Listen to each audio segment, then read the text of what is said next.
नमस्कार, आप देख रहे हैं सिटी सेंटर शो मुंबई से। मैं हूं पूजा भारद्वाज। शो की शुरुआत कर रहे हैं बिहार चुनाव की खबर के साथ। 28 अक्टूबर को बिहार में पहले चरण का चुनाव होना है और उससे पहले तमाम पार्टियों ने चुनाव प्रचार में अपनी ताकत झोंक दी। बिहार के मुख्यमंत्री नीतीश कुमार, बीजेपी अध्यक्ष जेपी नड्डा और आरजेडी नेता तेजस्वी यादव ने धुआंधार रैलियां की। नीतीश कुमार ने जहां अपने काम गिनाए तो तेजस्वी यादव ने पूछा, 15 साल क्या किया। जिनको किसी चीज की जानकारी नहीं, अनुभव नहीं है, अपने सलाहकारों के माध्यम से कुछ भी बोलना और मेरे खिलाफ बोलना, हमको इन सब चीजों से कोई मतलब नहीं है। मेरे खिलाफ बोलने वालों को खूब प्रचार करने का मौका मिलता, कर लो प्रचार, हमको क्या लेना देना उससे। हमको अपने प्रचार से मतलब नहीं है। हम तो पूरे बिहार को एक परिवार मानते हैं और कुछ लोग हैं जो अपने परिवार, पति पत्नी, माता पिता, बेटा बेटी, उसी को परिवार मानते हैं। 15 साल जो व्यक्ति रोजगार नहीं दिया, कारखाना नहीं लगाया, गरीबी नहीं मिटाया, वो अगला 5 साल काम करेंगे। अब गरीबी खत्म करना था तो गरीबी के मुंह आकर मजदूरों से फसल रहा तो मुंह फेर ले। तब हेलीकॉप्टर नहीं चला, तब कहते थे जो जहाँ वहीं रहो। अरे नीतीश कुमार जी रोजगार दे देते तो बिहार में रहता, कहीं बाहर नहीं जाता। अच्छा कॉलेज यूनिवर्सिटी बनता तो बिहार में रहता, अच्छा अस्पताल बनता तो बिहार में रहता। वहीं चिराग पासवान ने एक बार फिर से बिहार के बक्सर में चुनावी सभा को संबोधित करते हुए नीतीश कुमार पर एक बार फिर से निशाना साधा। उन्होंने कहा कि जो भी व्यक्ति भ्रष्टाचार में लिप्त पाया जाएगा, फिर चाहे वो अधिकारी हो या सीएम, उन्हें जेल जरूर भेजा जाएगा। इस पर बीजेपी के सांसद और स्टार कैंपेनर रवि किशन ने बयान दिया है। उन्होंने कहा कि ऐसे बयान गलत हैं, सिर्फ हेडलाइन के लिए दिए जा रहे हैं। मैंने अपने घोषणा पत्र में मैंने लिखा है, अपने घोषणा पत्र में मैंने इसका जिक्र किया है कि 7 विषय में जितना भ्रष्टाचार हुआ है, जो घोटाला हुआ है, भले वो किसी अधिकारी ने किया हो या मुख्यमंत्री ने स्वयं किया हो, लोजपा की सरकार बनते ही जांच करवाई जाएगी और सबको जेल भेजा। जीतने के लिए, हेडलाइन के लिए कुछ भी बोल देना, ये कोई बात नहीं।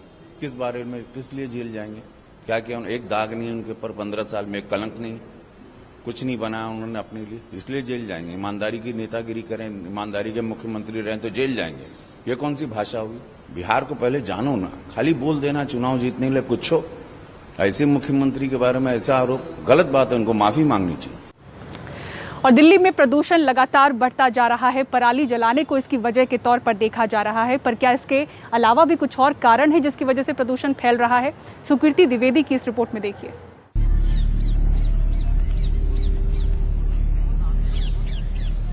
दशहरे की रात को इंडिया गेट के आसपास हवा का स्तर खतरनाक के आसपास पहुंच गया।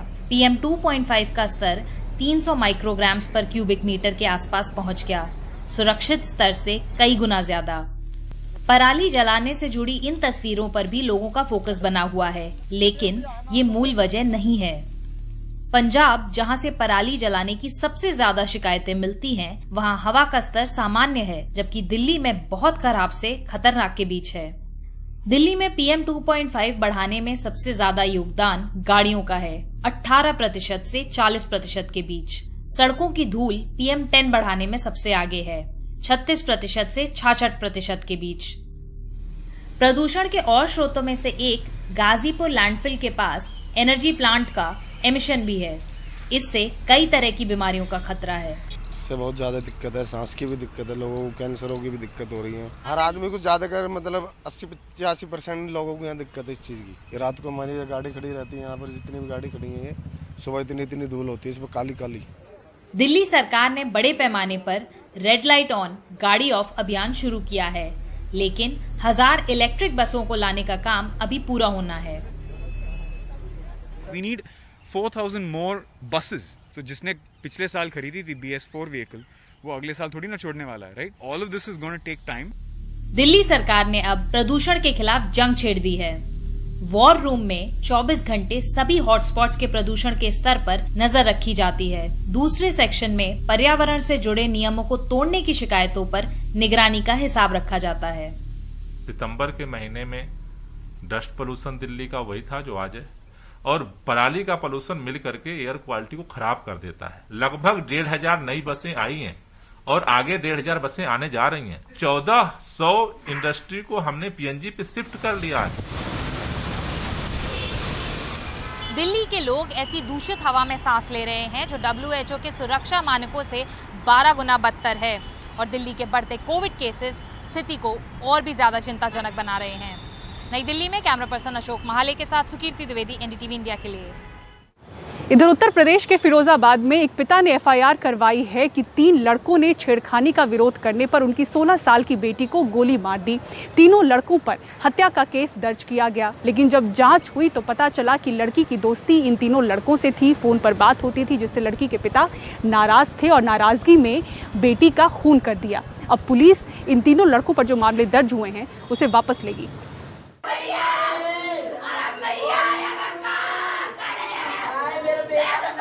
उस माँ के दिल पे क्या गुजर रही होगी जिसकी 16 साल की बच्ची को उसके सामने उसके पति ने गोली मार के कत्ल कर दिया।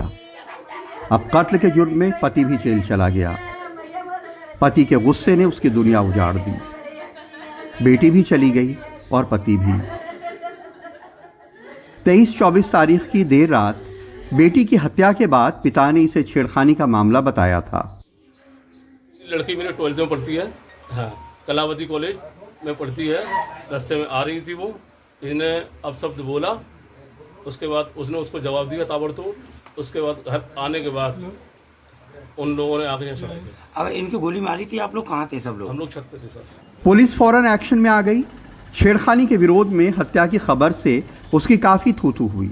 लड़की के पिता ने जिन 3 लड़कों गौरव, मनीष और सोपालिक पे हत्या का आरोप लगाया था, उन पे दफा 147, 148 यानी मारपीट बलवा करने, दफा 452 यानी जबरदस्ती लड़की के घर में घुसने, दफा 302 यानी लड़की का कत्ल करने और SC/ST एक्ट यानी लड़की की अनुसूचित जाति के कारण अपराध करने के आरोप में मुकदमा दर्ज कर लिया। लेकिन जब पुलिस ने लड़कों की कॉल डिटेल रिकॉर्ड से उनकी लोकेशन चेक की तो गौरव की लोकेशन फिरोजाबाद हाईवे, मनीष की लोकेशन उसके घर पे और सोपाली की लोकेशन काफी दूर एक समारोह में मिली। CCTV फुटेज में भी हत्या के वक्त इनके दूसरी जगह होने की तस्दीक हुई। एक व्यक्ति एक समय पे एक ही स्थान पे हो सकता है, 2 अलग अलग स्थानों पे नहीं हो सकता। और इन सब तथ्यों को एकत्रित करने के उपरांत जब पिता को फाइनली मतलब पुलिस ने कस्टडी में लिया और पिता से पूछताछ करी तो उसने अपना जुर्म कबूल कर लिया और जो वेपन इस्तेमाल किया था 315 बोर का अवैध तमंचा है, वो भी पुलिस ने उनकी कस्टडी से बरामद किया है। अब पिता अपना जुर्म कबूल कर रहे हैं कि उन्हें अपनी बच्ची का दूसरे बच्चों से फोन पे बात करना नापसंद था। बच्ची उनसे ये छुपा रही थी, लिहाजा उसे गुस्से में मार डाला। आवेश में आकर मैंने बच्ची को गोली मारी सर, और उसके उपरांत मेरी बच्ची से कुछ वार्तालाप हुए थे। वार्तालाप में उसको मैंने दोषी पाया, इस वजह से मैंने सर उसको गोली मारी। कत्ल के आरोपी बनाए गए गौरव की मां इस कांड से इतना डरी हुई हैं कि उन्हें लगता है कि कहीं फिर उनके बच्चे को फंसा न दिया जाए। सर तकलीफ हुई है, जिसका बेटा जाता है बेकसूर उसको तकलीफ होती है माँ को। तो क्या चाहते हैं आप? हम चाहते हैं सर अपने घर परिवार की सुरक्षा चाहते हैं हम। अभी तो हमें इसमें फंसाया, कल कोई किसी और में फंसा सकता है हमको। यूं तो हम 21वीं सदी में आ गए हैं, लेकिन अपने घर की बच्चियों को, महिलाओं को 18वीं सदी में ही रखना चाहते हैं। शायद इसीलिए आज भी एक बाप अपनी बेटी को इसलिए कत्ल कर देता है क्योंकि वो मोबाइल फोन के ऊपर अपने दोस्तों से बात करती है। फिरोजाबाद में जितेंद्र और लखनऊ में कैमरामैन राजेश गुप्ता के साथ कमाल खान, NDTV इंडिया। और इसी के साथ सिटी सेंटर शो में रुक रहे हैं एक ब्रेक के लिए। ब्रेक के बाद आपको दिखाएंगे विजयदशमी के दिन सिंदूर खेला।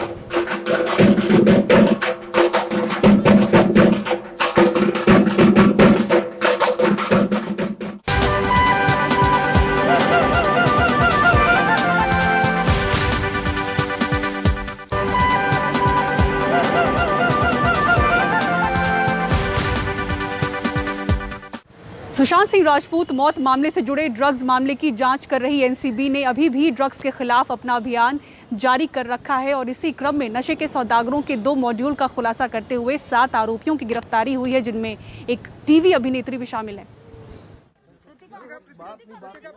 नारकोटिक्स कंट्रोल ब्यूरो के हत्थे चढ़ी प्रीतिका चौहान पेशे से टीवी अभिनेत्री है। प्रीतिका कई टीवी धारावाहिकों में काम कर चुकी है। एनसीबी के मुताबिक प्रीतिका को अंधेरी के वर्सोवा से पकड़ा गया जब वो एक आरोपी फैजल से ड्रग्स खरीदने आई थी। एनसीबी ने दोनों के पास से 99 ग्राम गांजा बरामद किया है। दोनों से पूछताछ के बाद एनसीबी ने तीसरे आरोपी ड्रग्स सप्लायर को भी गिरफ्तार कर लिया है। आज एक सप्लायर जिनका नाम दीपक राठौड़ है, उनको अरेस्ट किया गया है और माननीय न्यायालय के सामने उनको भी प्रस्तुत किया गया है। दीपक राठौड़ को अंधेरी से गिरफ्तार किया गया है। दीपक राठौड़ खुद को समाज सेवक बताता है। एनसीबी अब इस गिरोह के सरगना तक पहुंचने की कोशिश में है। सुशांत सिंह राजपूत संदिग्ध मौत की जांच में ड्रग्स एंगल आने के बाद से एनसीबी एक्शन में है। टीवी और फिल्म इंडस्ट्री से जुड़े कई लोग एनसीबी की गिरफ्त में आ चुके हैं, तो कई और राडार पर हैं। मुंबई से कैमरामैन प्रवीण रोहित साथ सुनील सिंह, एनडीटीवी इंडिया के लिए। और भाई आपको तस्वीरें दिखाते हैं तेलंगाना के गढ़वाल से, जहां एक मंदिर में देवी की मूर्ति को धनलक्ष्मी के तौर पर 1 करोड़ रुपयों से सजाया गया। इस मूर्ति की सजावट में 1,11,11,111 रुपए के नोट का इस्तेमाल किया गया। नोटों के फूल बनाए गए, गुलदस्ते बनाए गए। कोरोना के दौर में आई आर्थिक मंदी के बाद से इतनी बड़ी रकम सजावट में लगने से लोग हैरान थे। और भाई आपको सिंदूर खेला की तस्वीरें दिखाते हैं, जिसके साथ ही मां दुर्गा की विदाई हुई। दशहरे के दिन जो सुहागन महिलाएं हैं वो एक दूसरे को सिंदूर लगाती हैं और इसी रस्म को सिंदूर खेला कहते हैं।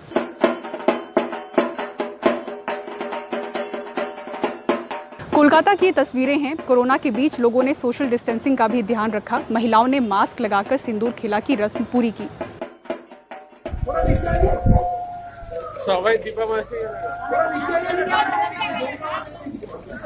और ये तस्वीरें मुंबई की हैं। 99 साल के बंगाल क्लब के दुर्गा पंडाल में भी नवरात्रि के अंतिम दिन दुर्गा पूजा और दशहरा के अवसर पर बंगाली समुदाय की जो महिलाएं हैं वो मां दुर्गा को सिंदूर अर्पित करती हुई नजर आईं। इस दिन सुहागन महिलाएं एक दूसरे को सिंदूर लगाती हैं और ये खास उत्सव मां की विदाई के रूप में मनाया जाता है। साथ ही मां दुर्गा की प्रतिमा का विसर्जन भी बिल्कुल सादगी के साथ मुंबई में होता हुआ नजर आया।